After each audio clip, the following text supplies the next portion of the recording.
Coming to you from the shores of sparkling Lake Michigan, welcome to the National Writers Series, celebrating 15 years as a year-round book festival. We are the premier home for passionate readers who love inspiring conversations with best-selling and award-winning authors. Tonight, we welcome Todd Goddard, the author of Devouring Time, Jim Harrison, A Writer's Life.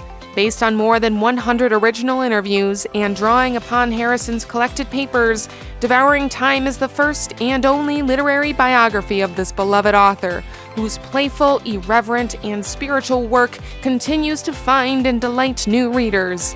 With deep connections to Michigan and even Leelanau County, we're eager to dive deeper into Harrison's story. Goddard lives in Salt Lake City and is an associate professor of literary studies at Utah Valley University in Orem, Utah. He received his doctorate from the University of Wisconsin-Madison. His work has been funded by the Mellon Foundation and a Borden-Gillette Fellowship from the University of Michigan. Goddard will be joined in conversation with Doug Stanton, a #1 New York Times best-selling author of In Harm's Way, 12 Strong, and The Odyssey of Echo Company. Doug's an alum of Interlochen Arts Academy and co-founded the National Writers Series in 2009 with his wife Anne and attorney Grant Parsons. The National Writers Series salutes our amazing audiences, dedicated volunteers, and generous supporters for helping us raise the next generation of readers and writers through our free education programs across the region. This season of amazing authors is made possible through major support by the Green Brick Foundation, Northgard Technology Group, Golden Fowler Home Furnishings, West Shore Bank, and Traverse City Tourism. Tonight's event is underwritten by Pam and Harold Lassers. Tonight's entertainment sponsor is a generous friend of the National Writers Series. Tonight's literary sponsors are Chateau Fontaine and a generous friend of the National Writers Series. Tonight's live streaming is exclusively underwritten by Nancy Davey. Thanks to our major media sponsor, the Traverse City Record Eagle, and our media partner, Interlochen Public Radio. For information on future events, programs, and how to support our nonprofit work, please visit nationalwriterseries.org. Now, please welcome to the stage National Writers Series co-founder and best-selling author, Doug Stanton. Everyone, welcome to the City Opera House here in our hometown of Traverse City, Michigan, by the shore of Lake Michigan. It's so nice to see you to talk about one of our friends, Jim Harrison. I'm here very briefly tonight. I want to introduce a special person who's going to be introducing Jim, and his name is Hank Meyer. Hank Meyer is responsible, along with the Meyer Foundation and others, to bring the papers of Jim Harrison to Grand Valley State University. So a big round of applause for that. It stays in Michigan and not in Texas or someplace else. I want to tell you a bit about Hank. He's the executive chairman of Meyer Incorporated, which is in Grand Rapids, as many of you know, and he joined the family retail business as a grocery clerk at the age of 11. So, if you got your groceries bag back then, it was Hank probably doing it. After graduating from U of M, he served as editor and publisher of a weekly newspaper in Plymouth before rejoining Meyer as assistant advertising director. He's an author. He's an author who's well-reviewed and hardworking and diligent and disciplined and very legitimate. And his first book was a biography of his grandfather, Hendrik Meyer, and appeared in '85. And his second was a biography of Senator Arthur Vandenberg, and that was published in 2017 by the University of Chicago Press, which is no small feat. The Wall Street Journal called this book a first-rate chronicle about American politics. And Cokie Roberts, an NPR, said every member of Congress should read this book for a lesson in leadership. And Douglas Brinkley, a former NWS guest, said that Hank Meyer's book here is an important contribution to 20th century U.S. political history. He captures the bipartisan spirit of NATO, the Marshall Plan, and much more, which Vandenberg embodied. It's a landmark achievement. Hank is presently working, and he tells me he promises to finish it someday, about the American politician and lawyer and jurist from Michigan named Frank Murphy, which many of you probably don't know about, but he's a really important and interesting and fascinating guy, which seems to be the biographer's bag of tricks, to find that person that we don't know about yet. Murphy was a fascinating figure in national and international politics, and he served on the U.S. Supreme Court. So stay tuned. Hopefully before too long, Hank Meyer is on stage here talking about his book. He has many other accomplishments, but I'm going to let him come out now and talk about his friend and mentor in a part way, Jim Harrison. Hank?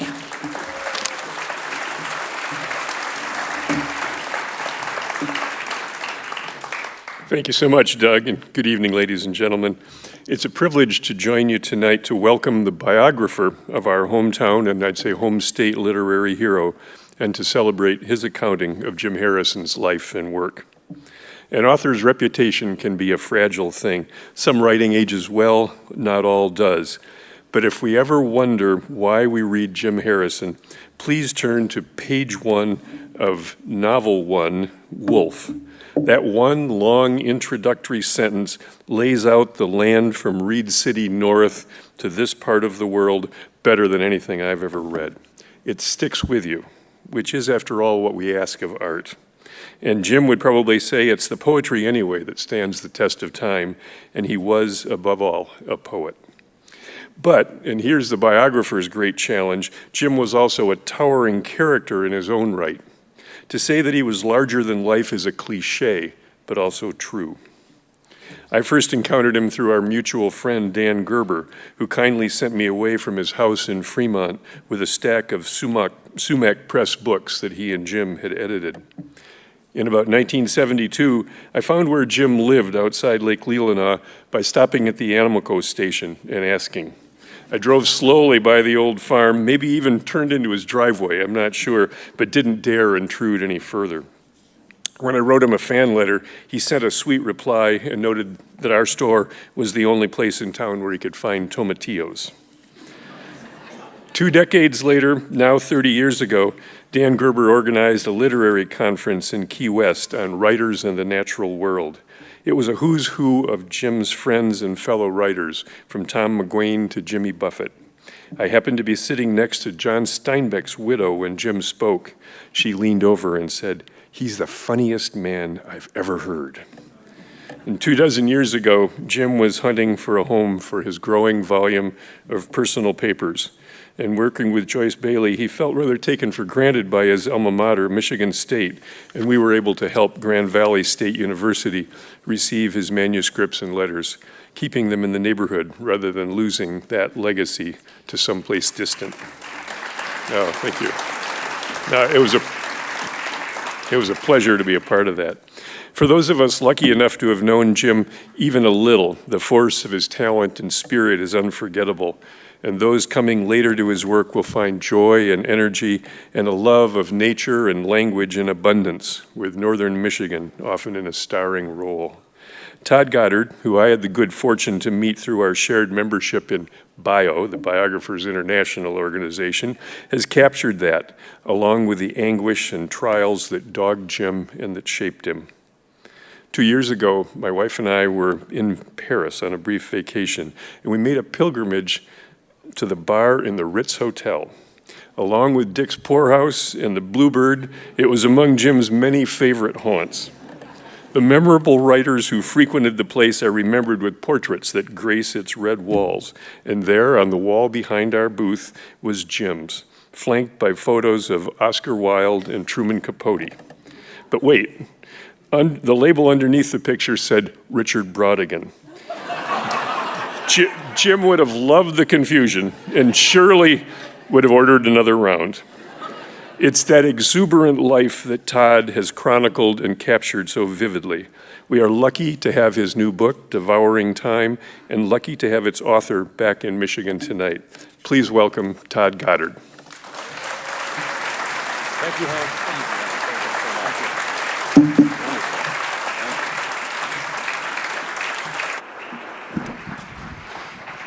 Good evening, everyone. Here, Todd.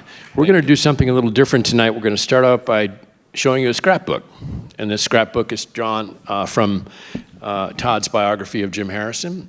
And we'll run through some slides to give you a visual context and frame for what it is we're going to talk about tonight, because many of you haven't seen these photographs, and often many of them take place locally. So go ahead, let's roll the first one, and Todd will take over here.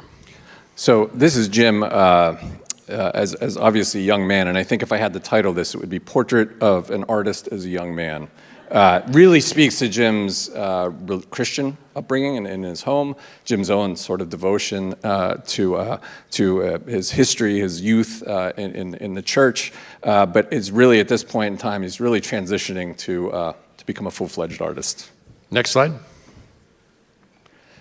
This is great. This is Jim's visa to the USSR. Jim went there in 1971, and he got the idea to write a collection called Letters to Yesenin, the Russian poet. And you can see Yesenin's photo on his desk there, and this is after he'd returned from the USSR, and this is in his house in Lake Leelanau, taken by a guy named Bud Schultz. Next. It's a handsome, young, striking Jim Harrison and his daughter Jamie and his wife Linda King Harrison here. This was just a few years after they'd married. Jamie was born in 1960 and the two married in 1959. And this is them standing outside of their house in Hazlet, Michigan, as a young married couple. Next. Yes, go ahead, Joe. This is some 40-odd years later, okay? Still married. This is Jim and Linda at their casita in Arizona. They purchased a casita along Sonoyta Creek, just outside Patagonia, Arizona. And Jim would drive down the street to write at the Hard Luck Ranch, which he thought he had the best commute in the world. He could just drive past these old cottonwoods and scrub brush to his office, and he liked that a lot. Go ahead. Classic, iconic photo from Key West. You have Jim's very close friend, Guy de la Valdaine, who was a French count and writer in his own right and a great fisherman. You have Tom McGuane up in the corner, and then you have Jim Harrison down here at the bottom. No, I'm kidding. That's Richard Brodigan. Okay, just I couldn't pass that one up. Go ahead. So I think this photo was taken when Jim came back from the USSR with Dan Gerber, and they spent a little bit of time in Paris before Jim went up to Normandy to write an article on stag hunting with Guy, his friend Guy. And obviously this speaks volumes. Jim would become incredibly important in France, and here, standing under a sign about poetry, I think speaks volumes about his future. Go ahead. I love this photo just because it's so informal and candid.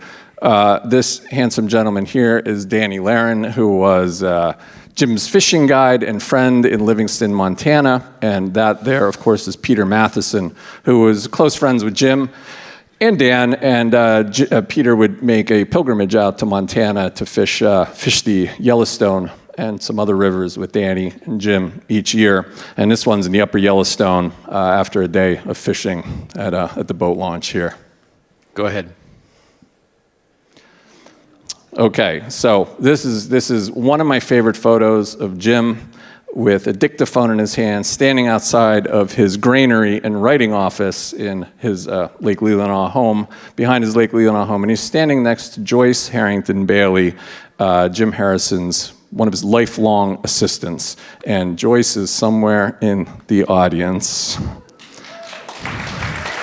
Joyce, would you maybe stand up and give a wave?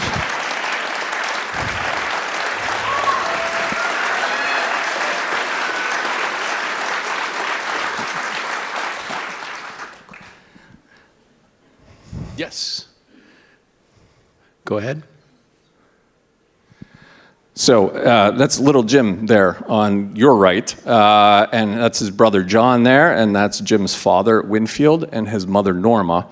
And Jim had a very close. He was very close with his family. He didn't have a tortured childhood of some writers. I mean, he was very close with his family. He loved his father and mother to death, and when his father passed away later, early in his life, it left a tremendously lasting impression. Next. Great, wonderful family portrait here. Jim, this is probably 74, I would guess. Jim and Jamie up there, and Linda and Jim's daughter Anna Harrison there. Probably taken at their Leelanau home. Go ahead. Next. Okay, so I don't know if you know any of these characters, but this is Russell Chatham, the landscape artist and entrepreneur, and that gentleman there was Jim's almost his lifelong literary agent, Robert Dattila, who could easily take up a biography of his own. We might get into that a little bit tonight, but they were here, there, in France, and Bob grew up in New York, so I think this sign was special for him. Next. Okay, anybody recognize one or more of these characters? Yeah, Jimmy Buffett there, and Dan Gerber, and this is on Deep Creek in Montana. Tom McGuane, Jim Harrison's very, very close friend and fellow student at Michigan State University, had purchased a ranch up on Deep Creek called the Raw Deal Ranch, and this is right near and along that property. Next. So again, Dan and Jim, and a very important person in Jim's life, Joseph Bednarik, who would put together what they called the Sumac Reader, and the Sumac Reader was based on a journal that Jim and Dan had launched years earlier. And Joseph would begin with this wonderful collection of essays taken from these half dozens of issues of Sumac. And Joseph would go on to become Jim's poetry editor at Copper Canyon Press for many years, and a very close friend of Jim's, and played a very central role in the publication of his poetry, editing it and as a friend. Next. So here's Jim. I don't know, is that an agonized expression? I'm not quite sure. I don't think Jim liked to have his picture taken very much, and so that might be partially agony there, but he's also looking pretty sharp. And this is the granary. This is Jim's writing studio behind his home on French Road in Lake Leelanau. And I was talking a little bit to Joyce about this photo earlier, and she said, I recognize that couch and that desk. She says, I bought them together as a collection of furniture there. And Jim liked to take naps a lot, and so he would write, and he would hop onto his couch, his bed there, and take a nap. And Joyce would come out in the mornings and get the place warmed up with the fireplace there, and then they would take dictation and talk about the day's tasks. And so this is where Jim spent a tremendous amount of time writing. Go ahead. We have just a few more, I think. Yeah. So this is Jim looking very dapper and almost kissing his publisher, and that's Seymour Sam Lawrence there, who I think fancied himself a bit of a Faulknerian. He was a Southerner, had a house in Mississippi, and he was the person who published Legends of the Fall for Jim. And a couple publishers had turned it down. They wanted Jim to expand Legends of the Fall into a full-blown novel. Another editor thought he should shorten it into a short story. And Lawrence recognized the potential of the novella form, and that's what Legends is. And that started the beginning of a relationship in 1979 that would go on until Sam eventually passed, and Jim moved to Grove Atlantic as his publisher. Next one. So this is a beautiful photo by Stanley Cromer, and Stanley was telling me that this is taken on the estuary in Grand Marais. And they went out there to take some photos, and he said Jim was feeling pretty restless that day.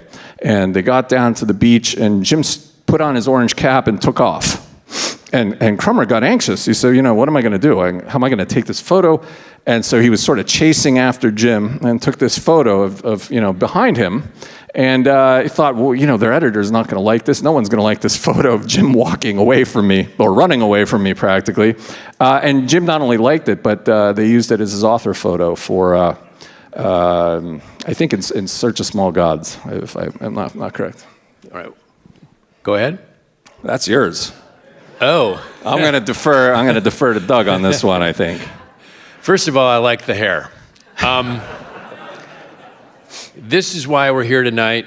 Thank you, Todd, for writing this biography, and thank all of you for being in this audience and supporting, and thank you, Joyce, for all the support you offered over the years, and Hank, thank you for introducing tonight and doing what you've done with Jim's papers, and all of you for reading Jim, especially. But I just wanted to put this up because this is what we need right now in our communities, in our schools. We need someone like Jim Harrison who's looking at me with a very amused expression. I'm 14 years old. I'm at Interlochen Arts Academy, and I'm talking to him about my poetics, I'm sure. explaining life and the meaning of my poem. As you can see, the way I'm holding the pencil with such intensity, about ready to scribble on the paper there. And the fact that he just giving me his attention meant the world. And that's all we can give each other, and that's what you're giving us tonight and it's, throughout the year here, but also I know in your own various jobs. But we wanted to show this because Jim really was a generous person. Tonight we're going to talk about his spirit as a poet and a teacher and otherwise. He was very complicated, very complex, and your book, Todd, captures all of that complexity. It's unput-downable, right? This is a biography that's a page-turner. It really is. Thank you. And it makes a great Christmas gift, by the way, as well. So, but stocking stuffer, I think. Yeah. Well, I think it could fit in a stocking. I think. Thank you, Todd. Thank you, everyone, for being here. We're going to raise the screen. Thank you, Jim, for what you've done for me and for other writers around the country. And we're going to continue the conversation here.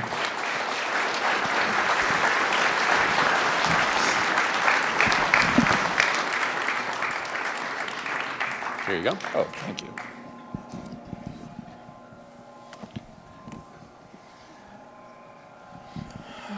Seems kind of, oh, there we go. Okay. Wonderful, there we go. Well, thank you for that. Did you find those images interesting? Who had not seen them before? Raise your hand if you'd never seen that stuff. Yeah, I had, and I thought they were very striking. Jim had such an interesting presence.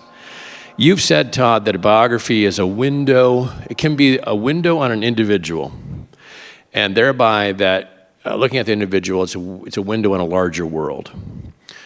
When we look at the world through the lens of Jim Harrison, what do we see?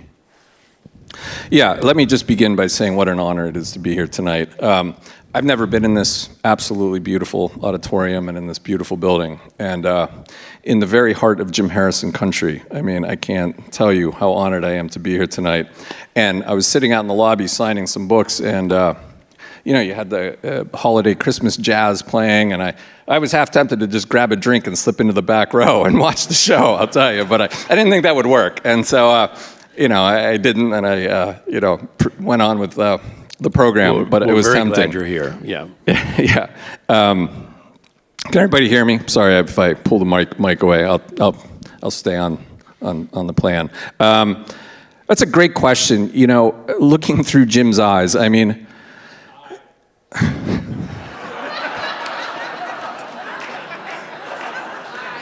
that's just too witty. I'm sorry. That's just too sharp. Well, you know, I guess there was a little fuzzy light that he could see out of the one eye, and so, you know. I mean, for me, you know, it's interesting to think about, like, looking through Jim's eye out into the world. What Jim partly why he was so attractive was Jim was involved in so many different things. You know, he was a poet, a novelist, a novellist, an essayist, a food writer. He was out in Hollywood. He was good friends with Jack Nicholson and a whole host of characters out there, and screenwriting, and he traveled all over the world. And so, and had, you know, for any writer, but especially Jim, who was so utterly prolific and wrote so many books in so many different genres, for me, looking through Jim's eye or eyes was a way to, you know, not just capture Jim's life, but to capture, you know, I don't know, the story of literature in the second half of the 20th century through Jim's eyes. He hung out with this illustrious crew of characters, and it was a cultural moment. It was a phenomenon in some way that all of these people who had gone to become so unbelievably talented and successful all started together, basically. And so, I mean, I look through Jim to see how publishing evolved throughout the second half of the 20th century, how film was working in the 80s, you know, what universities looked like when Jim taught very, very, very briefly at Stony Brook University. And so I see him as a window, you know, into this world. But another part of the job of the biographer is to look through Jim's eyes specifically and to try my best to understand what it was that Jim saw and why and how he interpreted what he saw. It seems like he's having, the book is unputdownable because the protagonist is overcoming one obstacle after another in this, in their biography, which was Jim's life in a way. But it seems he's having this constant negotiation with the fact that he's going to die, right? And it's over and over. And while it could seem very depressing, it's not, the way you handle it in the biography. That would be one thing. If you look at the title of the book, let's talk about that for a moment. Yeah. Apropos of that, Devouring Time, where does that line come from? Yeah, so it's one of the things, along with really wanting to write about Jim and knowing it almost right away. The other thing that I knew from the start was the title. It just immediately hit me. It comes from a Shakespearean sonnet that begins, "Devouring time, blunt thou thy lion's paws." And Jim loved to quote this. You know, if anybody's ever seen that episode of Bourdain, one of Bourdain's episodes when he comes out and visits Jim in Montana, Jim quotes it to Bourdain. He says, you know, some people say, you know, look in the mirror and they say, I'm getting old, you know. But Shakespeare said, blunt thou thy lion's paws, right? Devouring time, blunt thou thy lion's paws. He says, now that's poetry. And so he loved to quote that, but I also thought, you know, the title, and the poem, if you ever look at the sonnet, goes on to talk about time doing its worst. And in the case of the sonnet, that's Shakespeare's loved one that he's writing about. He says, time, do your worst. And, well, actually, it says, you know, spare my love the ravages of time. And by the time it gets to the end of the poem, he says, you know what, do whatever you will, but my love will live young in my poetry. And I love that idea. I thought it really spoke to Jim and thinking of Jim always living on and young in his own poetry. And then there was the facet to devouring time. Jim, by in his own words and by his own admission, devoured life. I mean, he really consumed everything, experiences, you know, substances, food, experiences, and the people around him. You know, he was an incredibly alert person who just absorbed everything he could, and devouring life seemed very much part of Jim's life experience. Talk a moment about why he may have had this appetite for life. Let's go to one of his, what I think is an informative experience, which happens concerning his father and sister. Talk about that moment and how, when I read in your book that he had felt he'd found a new voice after that in his writing. Go ahead and do that. Oh, definitely. So when Jim was in his early 20s, he was at home one Thanksgiving, and his father Winfield, who you saw the picture of, and his sister Judy were going to go deer hunting, and Jim was invited to go along. It was an annual deer hunting sort of ritual that the family did, and Jim sort of hemmed and hawed, and he wasn't sure if he was going to go, and at the last minute decided not to go, and Winfield and Judy went off on their hunting trip, and later that night Jim was at the Kings, Linda's parents' house, and got a phone call, and Winfield and Judy had been killed by a drunk driver in just an absolutely awful accident, and you know, Jim's world really shattered. Jim was an incredibly sensitive individual as a young man, and this shattered his world. And I think to speak to your point, Doug, about death and things like that haunted him. I mean, I see Jim Harrison very much as a haunted individual, and he was haunted by the deaths of his loved ones. He was haunted by the loss of his eye, but he was really haunted by the loss of his loved ones. And in the aftermath of that, I think Jim thought he was literally cracking up, and he could hardly keep things together. And he went off to Boston to live with his brother and look for a job and sort of recoup himself. And the idea was that Linda and Jamie would come out and join him in Boston afterward once he found a job, and he went out there and lived with his brother John and his wife. The one thing that came out of it for Jim was he started putting pen to page, and he actually began writing poems that he liked, that he thought were of some quality that he'd never written before. And he writes a remarkable letter to John, and he says, you know, the truth is always new wine. There was something in the experience of death that was a catalyst for this new voice he spoke of finding in the aftermath of their loss. And it always, not to go on a tangent, but it reminds me of like Walt Whitman wrote this very famous poem, In the Cradle Endlessly Rocking, where Whitman marks the origin of his poetry in the sort of acknowledgement and full understanding of what death meant to him. And I find that the same very much applies to Jim. Jim's came to terms with his mortality and with death and loss in a way that enabled him to find his voice, and I think it gave him the impetus and the motivation to do absolutely everything he could do to achieve what he wanted to achieve. There are lots of surprises in this book for me, and I'm sure many in the audience who know a part of Jim. One of them was how disciplined, well, I knew he was disciplined, but how much he worked and how much he worked anywhere, and how much he also coveted acknowledgement and awards, which weren't evident in his presence. And so the book is really a lot of surprises, but one of them is you call him an early influencer, which was a shocker to me, but talk about that. Influencer, i.e. as in on Instagram or in social media terms, although they didn't exist back then, but what do you mean by that? I mean, I think Jim was an early influencer. I mean, if you read any of his food writing or a lot of his journalism, I mean, he's very prescriptive. He's telling you how to do things the right way. And he's influencing people, what to cook, when to cook it, how to cook it, in what company, what wine to drink with it, This is a new Jim. You start to talk about it in the biography about this is another persona that he develops later in life, right?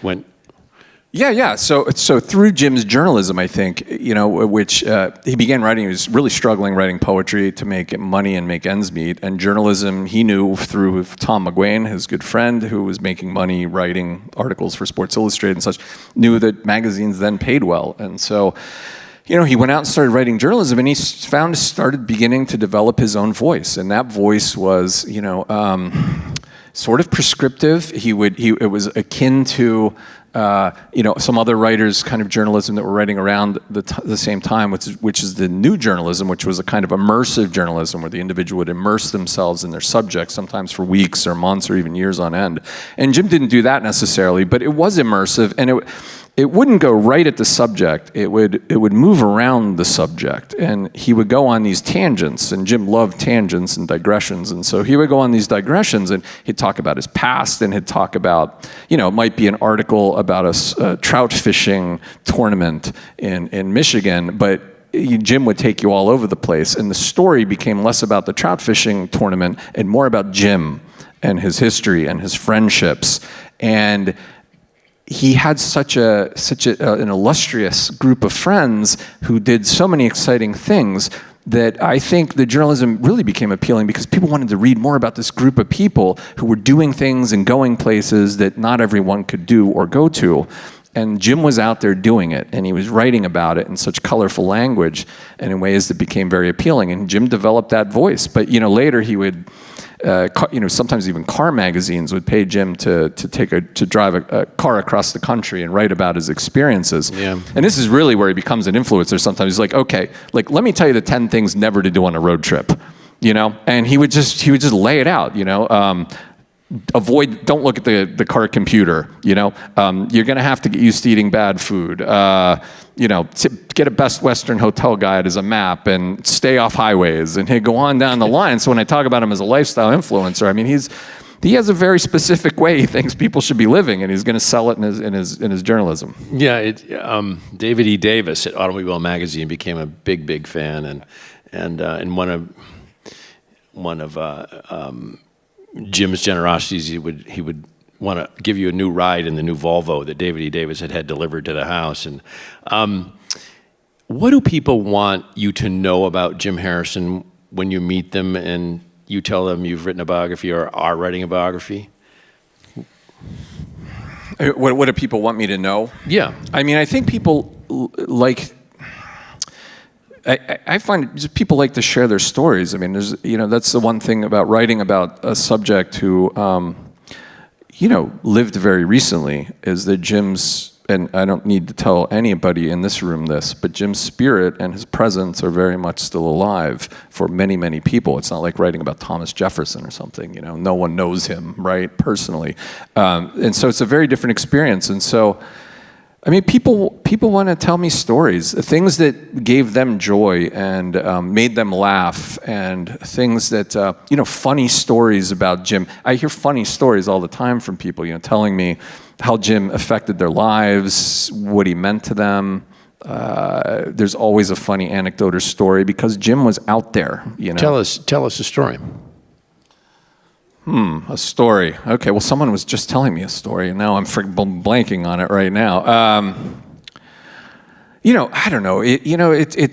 I remember Jim sitting in the corner of the bar at the Bluebird, and holding court there, right? And he'd be in there, and he'd be saying some outrageous things, and he'd catch people's attention, and he would be a provocateur, and he'd be saying things, and he'd be sort of holding court.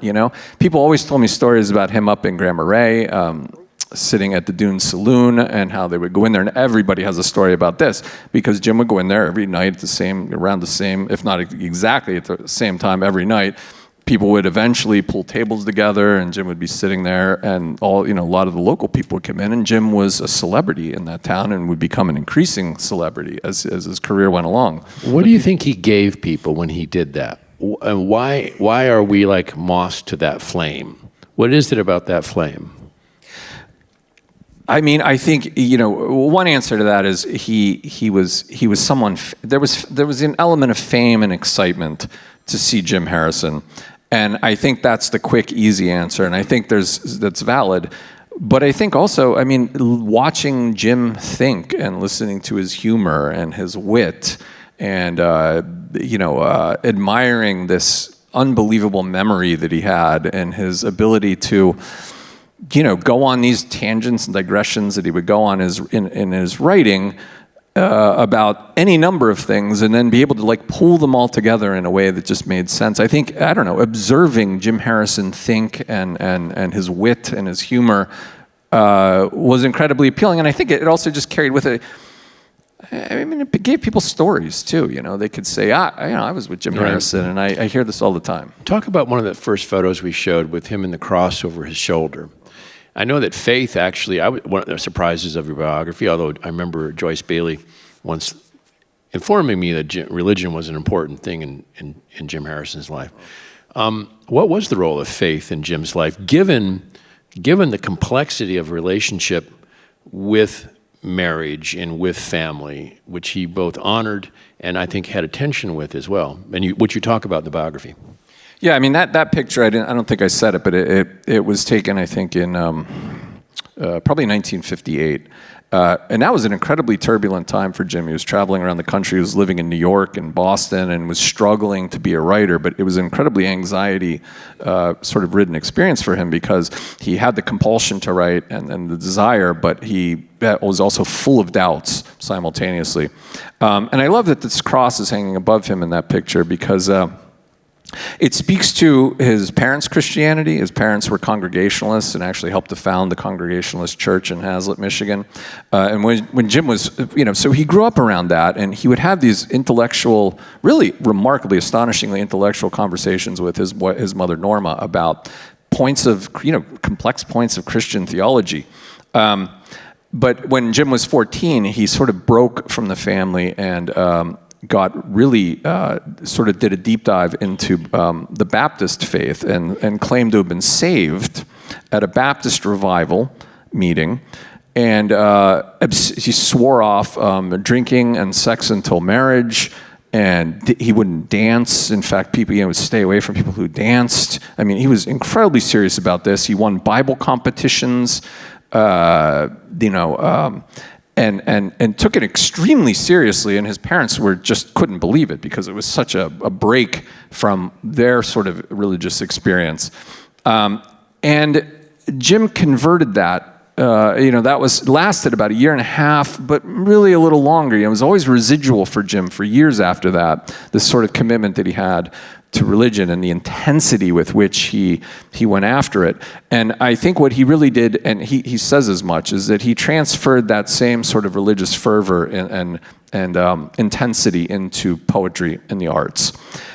And he did so in a way that carried along a sort of religious resonance. And so, he would speak in terms of being a disciple. He writes this amazing letter to his mother at one point and says, he's like, look, I'm not interested in getting a job. And Jim was never interested in getting a job. He says, and it was definitely a source of humor, but also intense frustration for his family, as you can imagine, especially after he got married and had a child. But he wrote a letter to his mother and he said, I need to pursue this like a disciple. It's a calling. And I need to be, I need to practice consciousness so that the word can be transmitted. The word can be transmitted. I mean, this is a religious vocabulary.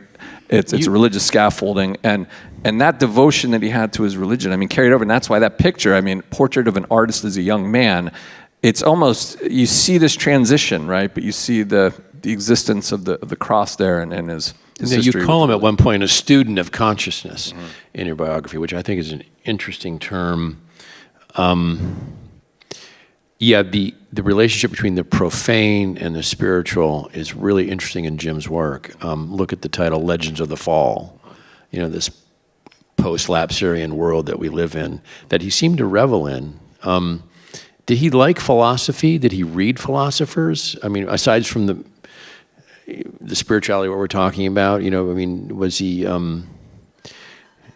What was the intellectual underpinning of what we're talking about here? Was it anything formal or?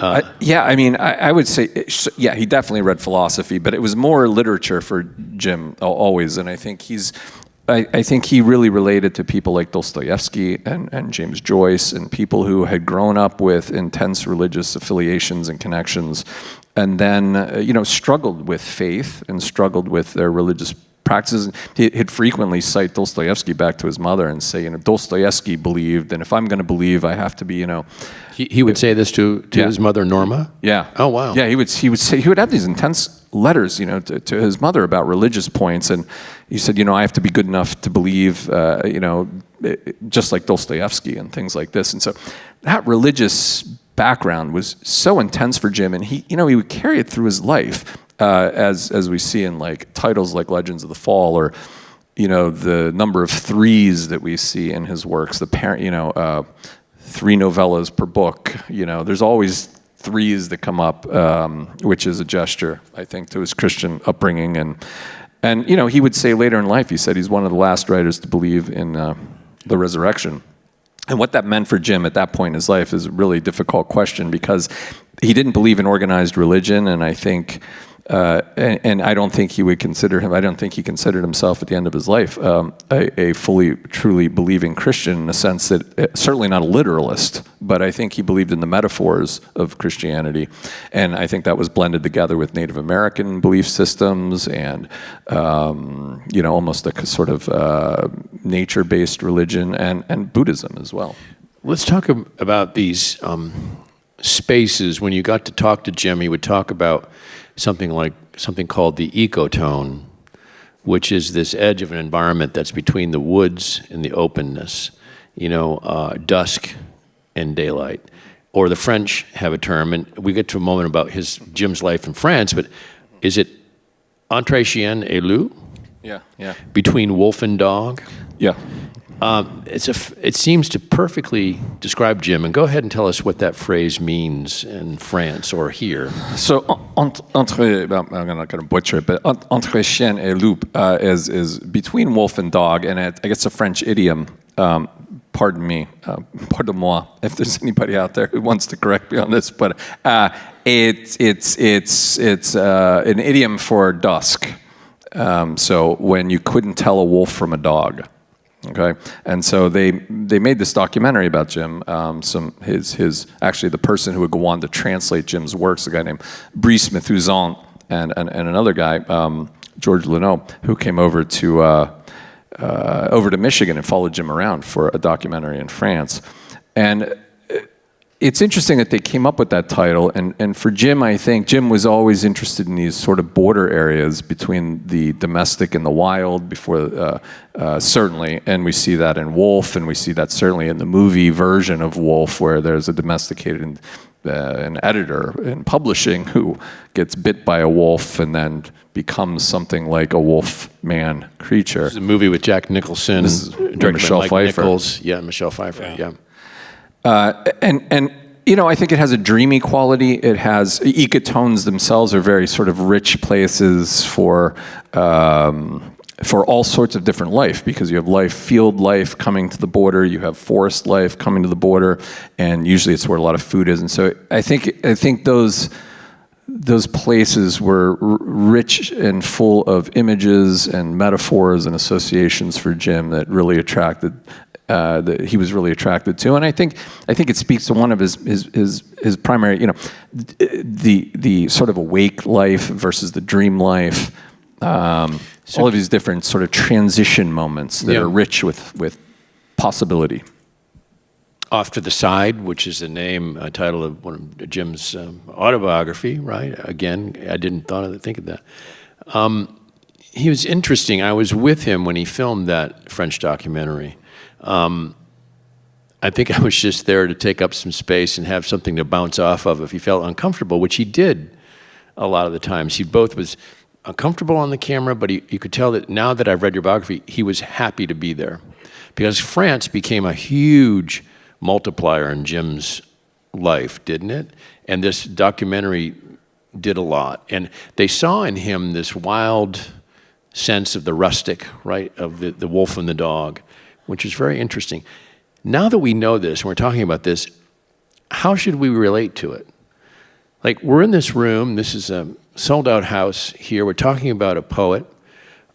He obviously fascinates us, but the question is why? And what is it about these ideas of being the wolf and the dog and being neither wild nor domesticated?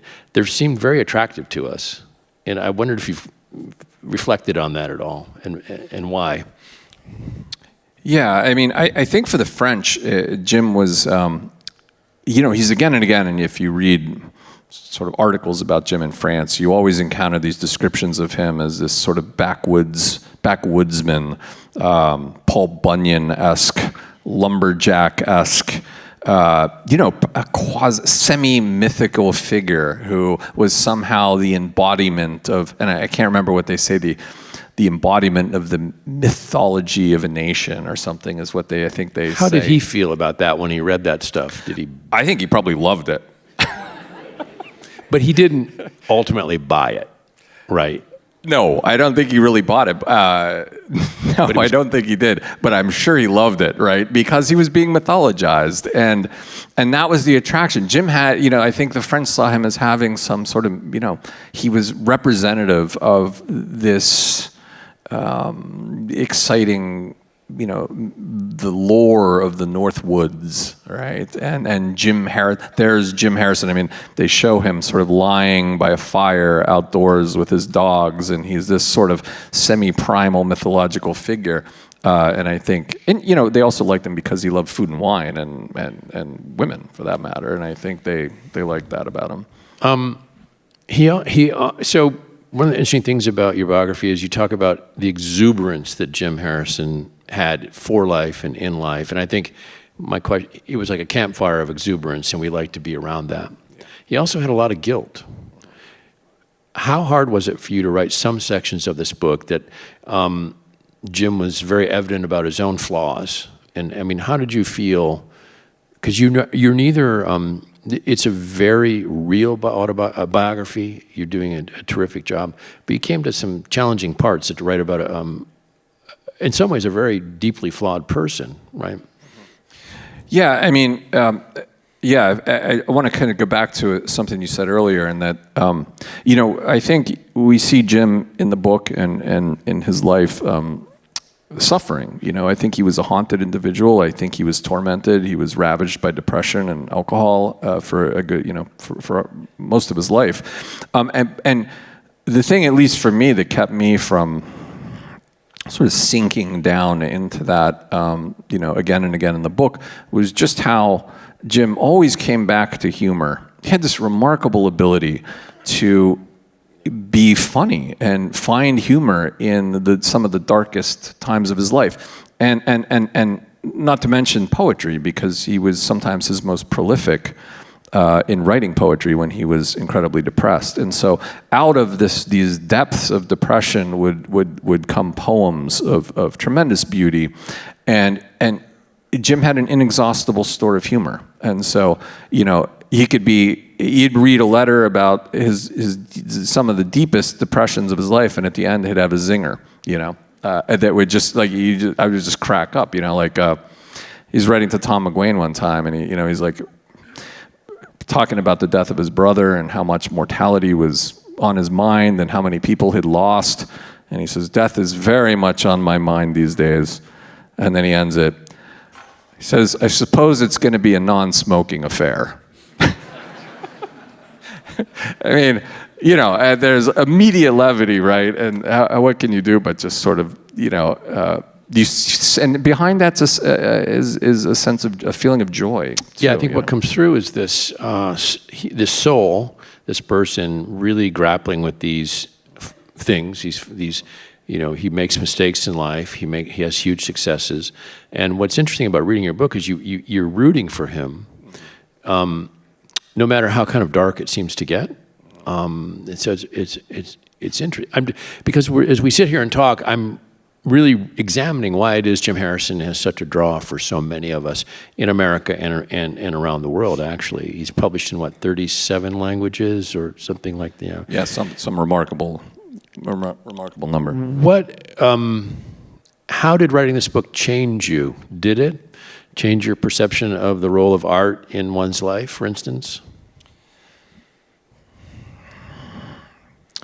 Yeah, I mean, it changed me in a variety of ways. I think the role of art in the sense of confronting suffering and one's mortality, and the role that art plays in that to stabilize us, to tie us to earth, to lift us out of those depressions, certainly. I definitely eat a lot more after writing this book. I've put on a lot of weight reading Jim Harrison, and the more I wrote about him, the more I ate. And so, there's a certain concrete physical component to this process. It's been a problem. I'm going to have to go on a major diet after this. What else? I've really come to realize how important friendship was to Jim and just how social he was. For someone who wrote so much and was alone so much of the time, Jim always made time really for friends. I mean, friends would sometimes complain to him that he wasn't making enough time for them. But really, at the end of the day, Jim was always hosting friends, visiting friends, doing things, going fishing with friends. He just made time to be social, and he was really good at socializing. And I often think about that. I'm writing, and I want to have more friends like he did, and I want to get out there and meet people and be more social. He was remarkably good at that, and he drew people to him and pulled them close and made professional people friends. He would go hang out with his psychiatrist socially, and they'd share recipes. They were like friends, which just always amazed me. And so those are a couple things that I constantly think about when I was writing this. He's not part of the counterculture, but yet, as you write, and I think as he talks about, they would go tarpon fishing down in Key West while high on LSD. And when asked why, he would say, "Why not?" That exceeds the idea of the counterculture. It's almost its other universe, right? Who does that, really, right? Where do you place Jim in his? Let me rephrase it. Are there other writers like him today? Would it be possible in American letters for there to be another Jim Harrison to emerge, or has there been? I realize I also didn't fully answer your question that you asked earlier about the difficult moments of Jim's life and his things that he considered his own flaws and the guilt that he carried around him, and those were difficult things to write about. Why did you write about them? Did you consider not writing about them? I never considered not writing about them. I mean, I always think that what I tried to do was not dwell on things that seemed redundant. And if it was something that was central to Jim's life, to understanding Jim as a human being, I wanted everything to be in there. I think it makes for a much more honest and bigger portrait of an individual. And I think, it brings us closer to him, human fallibility and all, and Jim could be very fallible, right? How was he fallible? I mean, and by the way, you did have the support of the family and, of course, the estate and Joyce Harrington Bailey and so on. So what you're about to say is not talking out of school, but you're really elucidating what you write about in the biography. And I think it's important because if we were to learn anything from Jim, we need to absorb the entire portrait. I think that's absolutely right.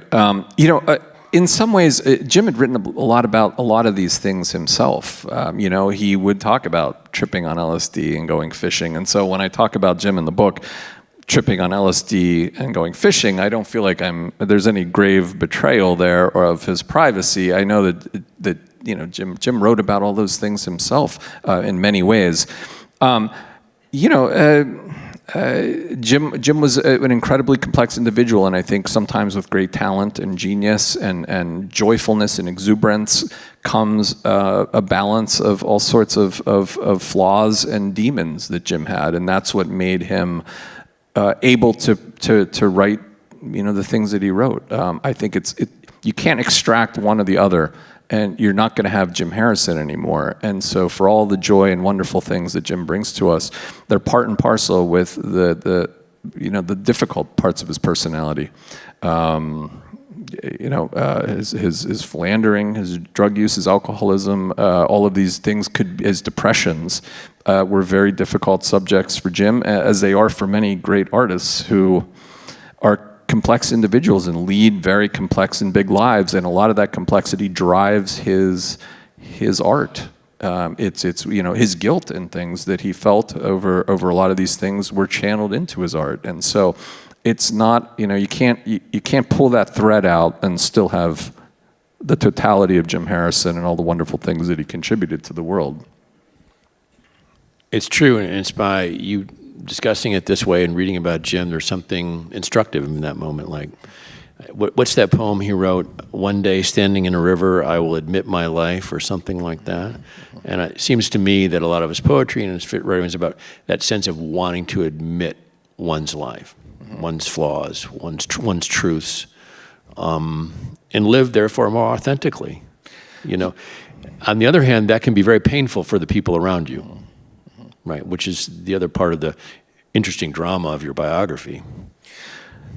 Yeah, I mean, Jim said, he was a self-described student of consciousness, and a big part of being conscious was looking inward, right? Jim was fascinated with his dream life and with what dreams meant and what he discovered about himself and other people in his dream life. So he was a student of himself as much as he was a student of other people. And I think being a student of oneself required him really as an artist to often talk very frankly about his own experiences. And I mean, I think there were things that Jim kept private to himself and things that, when he was going to write his memoir, I think, his daughter and she came up to Jim and she says, "You're not writing a memoir." What did she mean by that? Meaning, oh, Jim, like, given your life and everything you've done and your lifestyle and everything, you can't possibly be thinking of a tell-all memoir at this point. I mean, and I'm sure it struck terror to many of his friends. And he assured them that he would respect their privacy. And I don't see Jim's memoir off to the side as I see it as more entertaining. Who did Jim think he was in his own memoir? Than candid. I think Jim's memoir is written more in his journalist voice. And in fact, a lot of the middle sections of that book were published in magazines before it came out in the book. And so I read Off to the Side, which was his memoir he published, I think in 2000 or 2001. I read it much more as his journalism, and he has that journalist voice. And he hardly writes about things that really meant a lot to him. His family, his poetry, what does he write about? He does tell about his history, his youth, but he spends half the book talking about Hollywood, which he basically despised most of the time. So it's a very peculiar book, and I don't find it terribly probing. I think when I talk about Jim being a student of consciousness and him having to be honest about who he was and himself, I find that's coming out in his poetry, and that was too sacred for him to write about in a memoir, because I think he thought it spoke for itself, and that's where you're going to find Jim Harrison, I think. Yeah, in addition to your book, which is for sale tonight, also I urge everyone to pick up a copy of Jim's poetry, because it's really where he lives in his most authentic self, I think.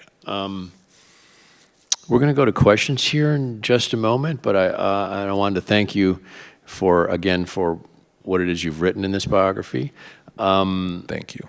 There's lots to talk about. We haven't talked about the idea of friendship. We haven't talked about how an artist like Jim creates solace and community. But I urge you to dive into this biography, because even if you don't write, even if you don't like poetry, you've never read Jim, there's something very instructive about your work, Todd, here, and about really how to live. You're watching someone. Todd was kind enough to go to the writer's studio today at North Ed in Traverse City, Michigan, and talk to high school writing students. And we kind of agreed during the workshop that Jim was the kind of person, the kind of friend that you had who did things that you didn't have courage to do. Stand on the railroad tracks and wait for the train to come until it was almost too late, et cetera, et cetera. And that really, I think, was one of his appeals. Jim could you could live vicariously through Jim, right. and that's what came from his journalism in part, and from this big life that we read about and imagined him leading, and I think that's why a lot of people come up to me and talk about Jim in terms of him being a hero. Anthony Bourdain, Bourdain both times called Jim his hero. He says, "I want to be Jim Harrison when I grow up." This is Anthony Bourdain, right? He's already a world-famous celebrity and chef, and if you ever watch that episode, he's just looking at Jim with adoration. And there was something heroic about the life, the big life that Jim led that we can admire and sometimes aspire to, and sometimes just say, "Wow, I wouldn't do that." But man, is that you're really putting yourself out there. It's true. We'll go to question. I do want to modulate that. There was also this sense of him being very caring and attentive and empathic.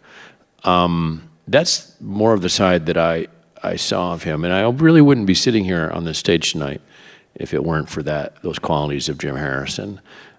Giving our family a break as he did very early in my career.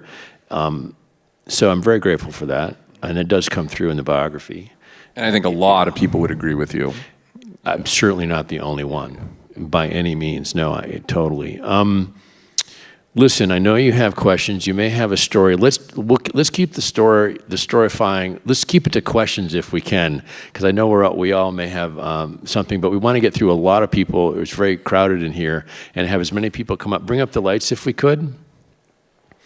There are microphones in the hall, and if you have a question about Todd, about how I wrote the book, or really some insight into Jim that you've always wondered about, if you do have a story, go ahead and tell it. We just got to get out of here by 8:30 or 8:35. So that was my only point in saying that.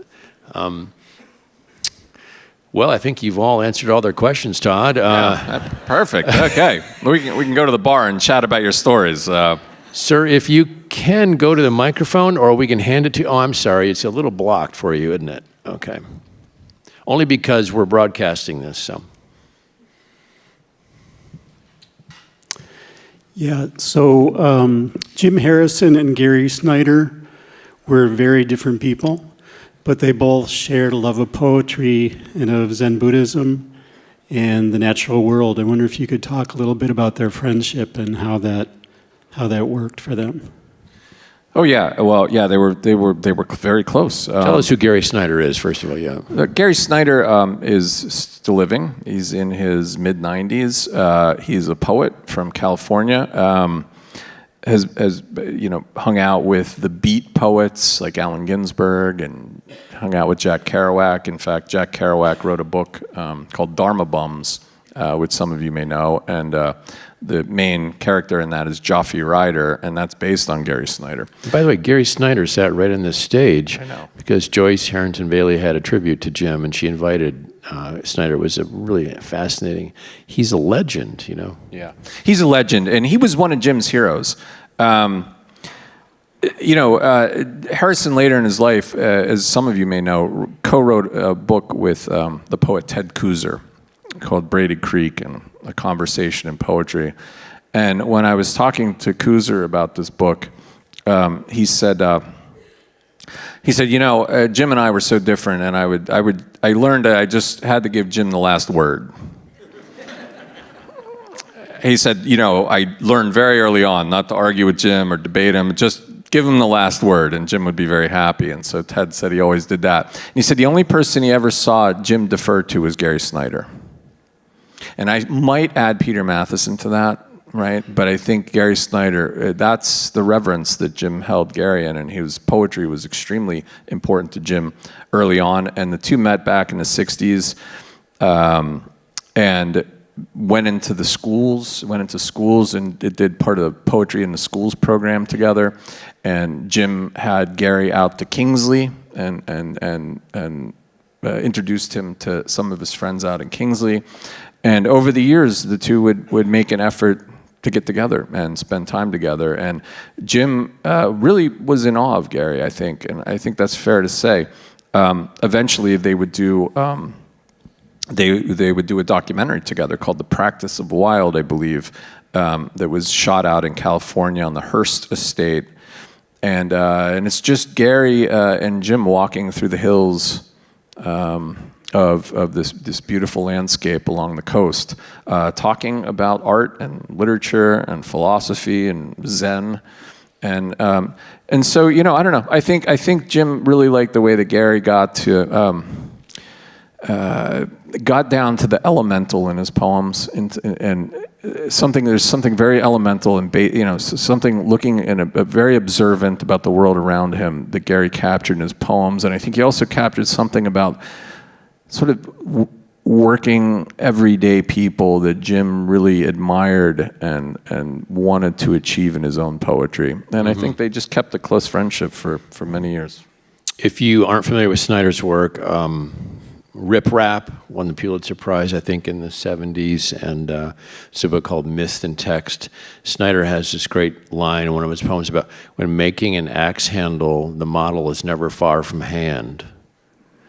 And I think that kind of thinking, the utilitarian appealed to Jim quite a bit. Yes, here we go. Yeah, I was on the not Legends of the Fall, sorry, on the title Legends of the Fall, which you referred to a couple times.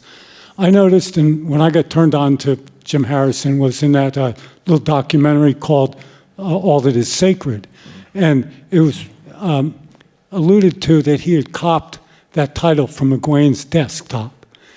So that rang true to me because there was a competitive nature that came into my forefront on him, similar to like how Bob Dylan ripped off Dave Ron Ron for House of Rising Sun. And I wonder whether you found any of that competitive stuff, or is that just... Tell us what Legends of the Fall is, first of all. Yeah, so Legends of the Fall is a collection of novellas that came out in 1979 and includes a novella called Revenge, which was made into a movie with Kevin Costner and Madeline Stowe, and The Man Who Gave Up His Name, which is the middle novella, and then Legends of the Fall, which is a novella which was made into a movie with Brad Pitt and Anthony Hopkins. And that's really catapulted Jim to a whole new level of success. And not the film, which wouldn't come out for years, but the novella itself became so popular that it really utterly changed his life. In what way? Money. Jim was Jim was he was a struggling poet and journalist before that, and he's bringing in money from some novels, limited amounts of money. And what was he making per year pre-Legends of the Fall? Rough, approximately. I mean, he had years as a poet where he made $10,000 a year, and Jamie Harrison was working jobs. His daughter was working sort of side jobs and contributing money to keep the electricity on. I mean, they were struggling. He also wasn't paying his taxes, right? I remember you write about for 8 years. This is for many years. Yeah, Jim just refused to pay taxes, and I think the longer he refused to pay taxes, the more he resisted confronting the fact that he hadn't paid his taxes. And I think at some point, it was sort of like him looking for a job when he was in his teens. He just wasn't going to do it, and then ignoring it seemed easier than confronting it. And so Legends, I mean, it was just night and day. He made astonishing amounts of money. This is 1979. He made over $500,000 in 1 year. He went from living on hardly anything to making $500,000 a year. So an astonishing amount of money. That story about competitiveness, I mean, I don't know. T.S. Eliot, the poet, said, good poets borrow, great poets steal. Okay, and Jim didn't steal that from Tom, but the story anyway that Tom tells is that it was on his desk and he had it written on a slip of paper, and Jim pulled it off and went, and Tom sort of nodded at him and sort of gave it to him. And Jim got titles from other people. He got the title for his novel Farmer from Richard Brautigan. Sort of famous story. They were sitting at a bar in Livingston, Montana, I think, and everyone said, "Oh, Brautigan, Richard, can you come up with a title for this new novel I'm working on?" And Brautigan was great at titles, things like In Watermelon Sugar and Trout Fishing in America and all these wonderful titles he'd come up with. So tell us they may not know who Brautigan is. So Richard Brautigan was like the guru to the whole hippie movement, and McGuane tells a story of the Beatles coming over to just visit Richard when they were fishing in Key West. Such was Richard's fame and draw. So Jim Harrison is part of this coterie of writers who are visited by the Beatles, and Brautigan is a friend. Right. Yeah, and so to be around Brautigan, it was like the Pied Piper of the hippie movement as a poet. And he just had this magnetism to him and a tremendous appeal, and sold millions of books. And Jim says that I need help naming this novel, and Brautigan says give me $1 as for consideration, and Jim gives him $1, and Brautigan says, "What's it about?" And Jim says, "It's about a farmer in Michigan," and Brautigan goes, "Farmer." And everyone just knew that was the right title for the novel, and so Brautigan amazingly gave him this. And so there's a history of Jim sort of getting these titles from various places. But Legends, allegedly, that's as the story goes, came off of McGuane's desk. And I think the competition between them, and between all these people who there's this coterie of people: Russell Chatham, the painter, Buffett, Tom McGuane. They were all becoming very successful, and especially between Jim and Tom, there was a strong competitive urge between them, and I think they measured their successes against each other. The biography really captures it well, and you had access. This book has rare access to the correspondence of over 50 years between Jim Harrison and Thomas McGuane, which has never been really disclosed or published before. It's really enriches your book immensely. So yeah, I was absolutely incredibly lucky, and it was one of those moments in the writing of this book that just opened the doors wide open for me and made the book really. The book would have been incredibly different if I hadn't, and that I attribute that to Tom, who was kind enough to really throw those doors open for me and give me full unlimited access to his correspondence, which to that point was under lock and key, and it read like a diary. It was gossipy. It was candid. It was performative. It was this rich 50-year literary correspondence that shared some of the most intimate details of their lives over decades.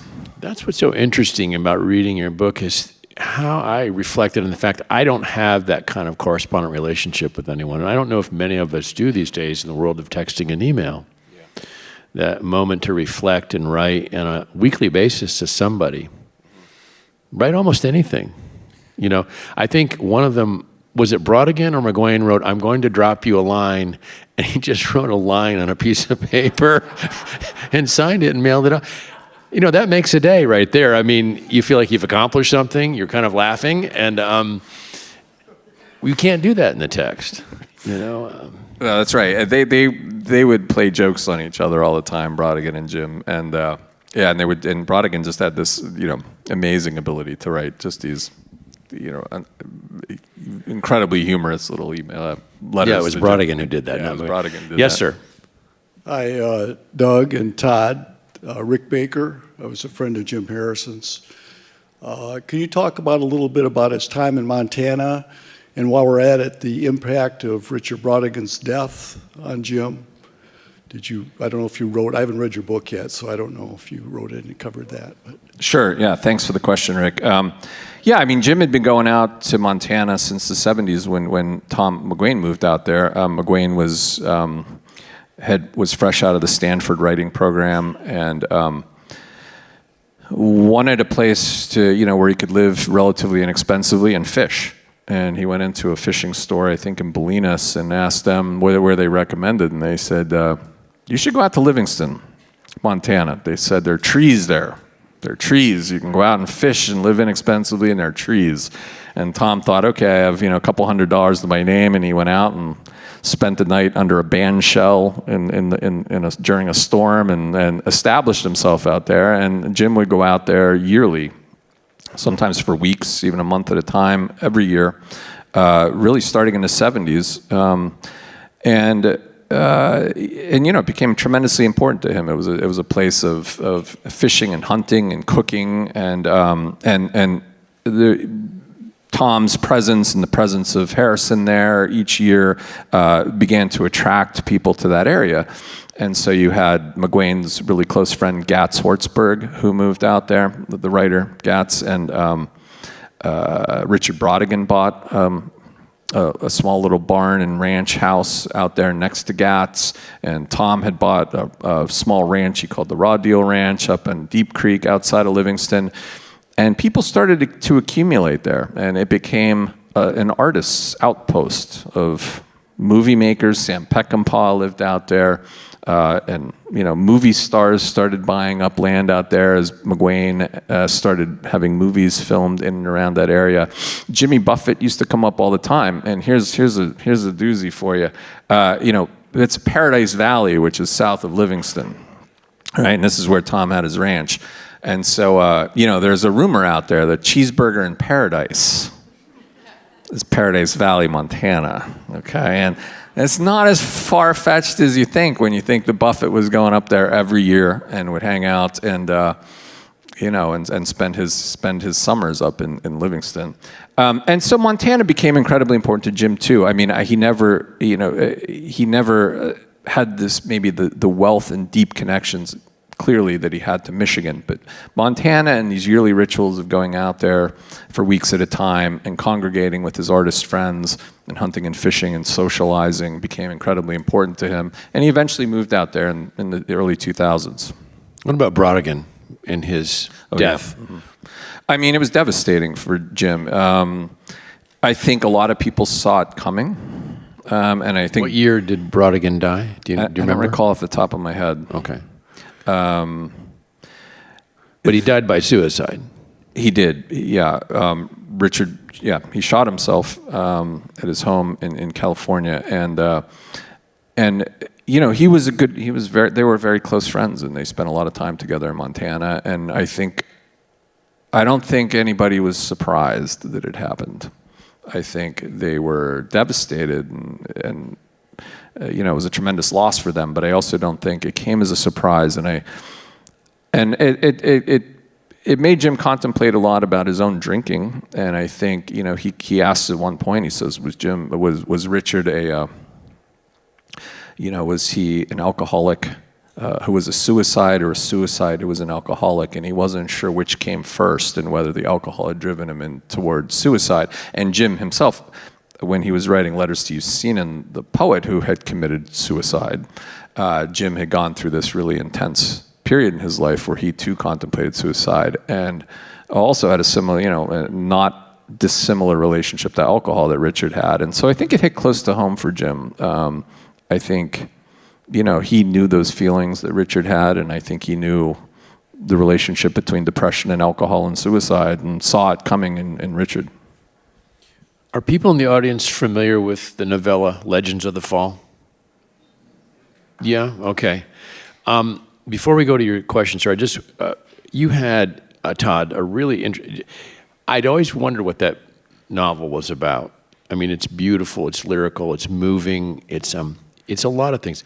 But you put it in a nutshell for me. Do you remember what you said in the book? That it's about two things something that happened in Jim's life. Well, yeah, I think it's about death and loss, and I think it's directly related to the loss of his father and his sister. Mm-hmm. And I think, if you read through there, you're seeing a lot of subtle implied references to the loss of his own family members, and it's also interesting that collection begins with the novella Revenge, because I think Jim really did explore the feeling of revenge, and at one point he says in an essay he wrote, revenge for whom? Of whom? Well, he says in an essay, he wrote an essay called Revenge, and he says, he fantasized about seeking revenge on the driver who had killed his father and sister, but the driver had died in the accident. And so he felt this compulsion for revenge, for some, redemption of some sort through, some seeking out some sense of justice that he was never going to receive because the object of his revenge was no longer here. And I think he explores a lot of those feelings, I think, in Revenge, in the novella Revenge, and then in Legends of the Fall too, where we see people die and we see Tristan seek revenge, violent revenge on people. And I really think Jim was working out a lot of those feelings in that book. Fascinating. Yes, sir. Who do you think may have been some of his poets that he was looking to early in his life?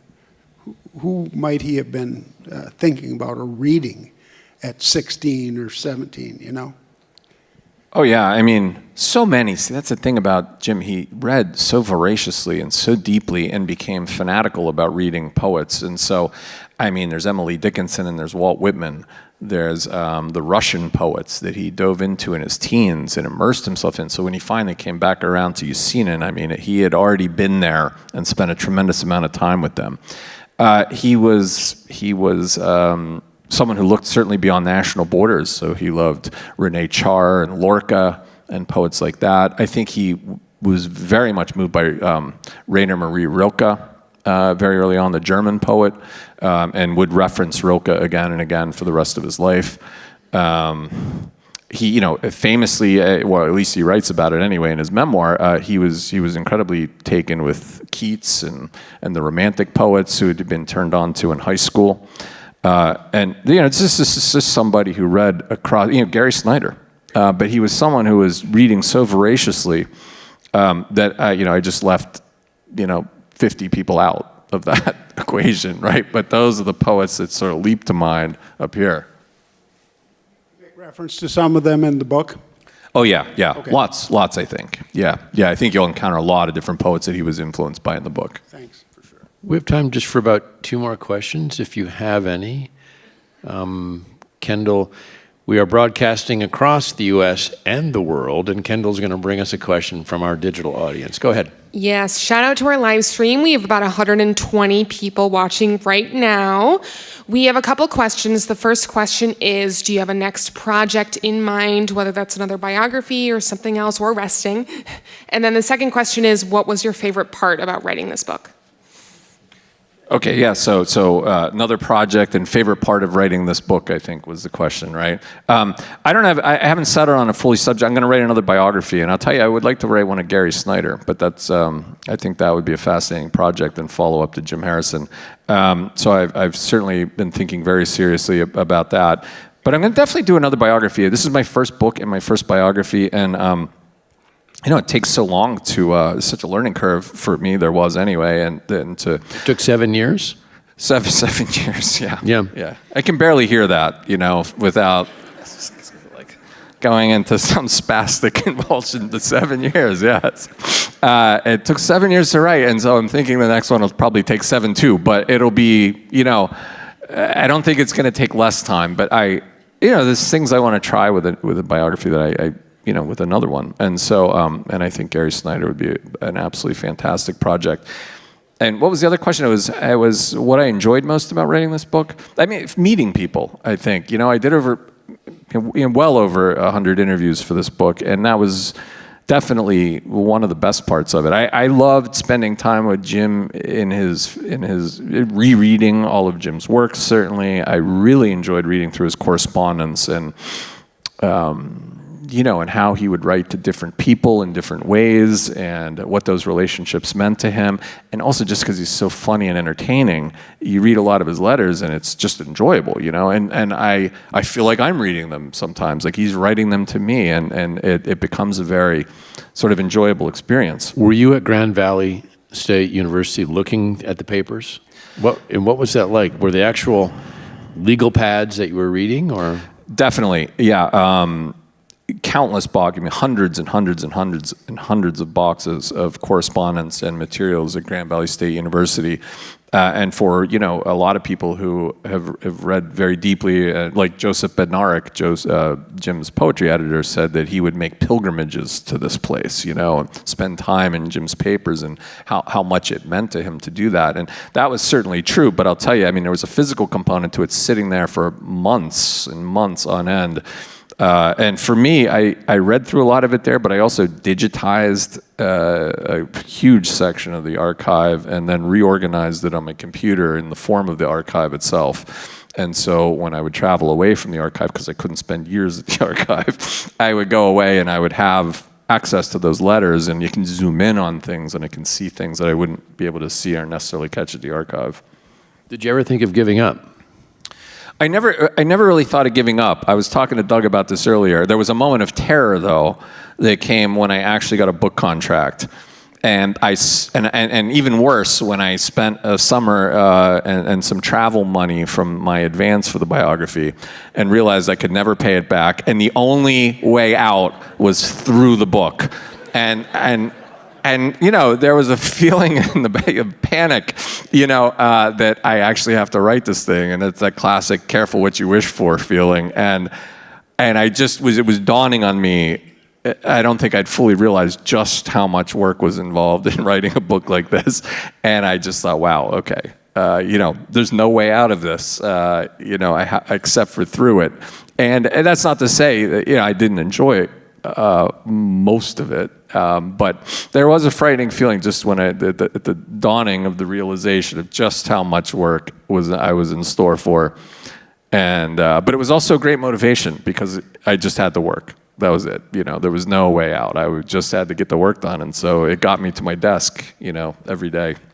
What is the one question you would ask Jim if you were to walk in on the stage right now? What'd you think of the book?